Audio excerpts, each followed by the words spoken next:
সায়ন্তনের হাতটা ঘামছিল। তার ডায়েরির পাতা খুলে রাখা। শিবাংশুর মুখটা স্থির হয়ে আছে ছবির পাতায়, অথচ তার চোখের ভেতরে এক অদ্ভুত প্রাণ, যেন সে এখনো বেঁচে আছে, শুধু অন্য কোথাও, অন্য কোনোখানে। সেদিন রাতে সে চুপচাপ বসেছিল নিজের ঘরের ছোট্ট জানালার পাশে, ডায়েরি কোলে নিয়ে। ঘরের বাতি নিভিয়ে দিয়েছিল, শুধু জানালা দিয়ে আসা রাস্তার আলোয় আধার আলো খেলে যাচ্ছিল তার মুখে। বৃষ্টি পড়ছিল না, কিন্তু মেঘ জমেছিল ভারী, মনের ভেতর আরো ভারী, এক প্রশ্নের মেঘ। শিবাংশু কোথায় গেল? আমি কি তাকে খুন করলাম নাকি সরিয়ে দিলাম? সে কি সত্যি ছবির ভেতর আছে?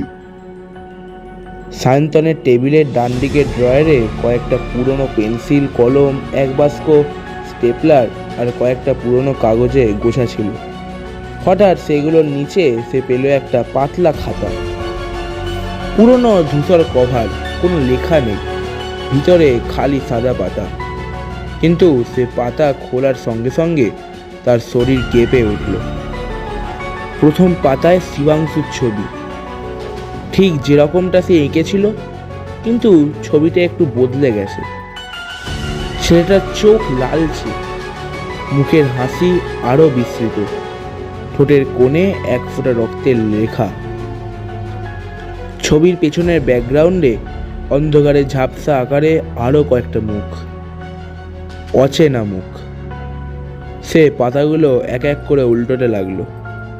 প্রতিটা পাতায় একটা নতুন মুখ, নতুন হাসি, নতুন চোখ, যেন অনেক বছর ধরে এই পেন্সিল কাউকে না কাউকে মুছে এসেছে, আটকে রেখেছে এই খাতার পাতায়।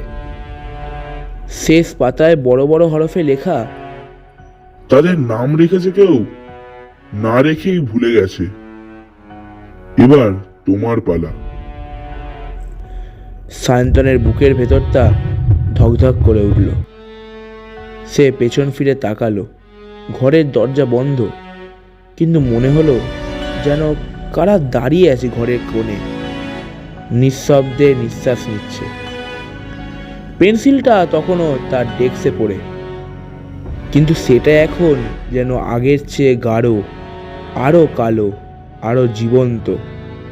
সে বুঝল এটা থামানো যাবে না শুধু ফেলে দিলে। এই খাতা, এই পেন্সিল, কারোর একটা উদ্দেশ্য আছে। কিন্তু কার? আবার মনের মধ্যে সৃষ্টি হলো এক নতুন প্রশ্নের।